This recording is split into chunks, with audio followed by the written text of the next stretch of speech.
আসসালামু আলাইকুম।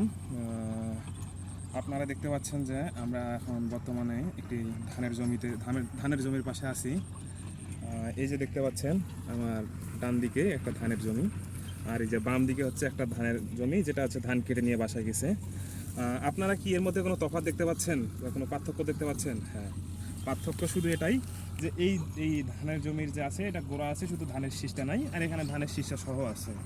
আপনারা একবার দেখেন কতটুক করে কাটছে। এই যে আপনার হচ্ছে একটা করেরও কম করে কেটে নিয়ে গেছে।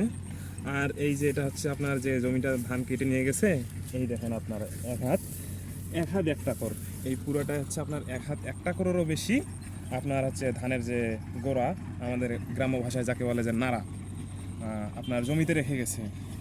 আচ্ছা, এই এই এই যদি আপনার এটা আরও এক হাত কেটে নিয়ে যাইতো, তাহলে কিন্তু এটা হচ্ছে আপনার গরুর খাবার হিসাবে ব্যবহার করা যেত, যাকে খ্যার বলে, গরুর খাবার হিসেবে ধান মারাই করার পর গরুর খ্যার হিসেবে ব্যবহার করা যেত, আবার জ্বালানি হিসেবে ব্যবহার করা যেত। এই খ্যার কিন্তু গ্রামের মানুষের অনেক দৈনিক অনেক কাজেই ব্যবহার করে।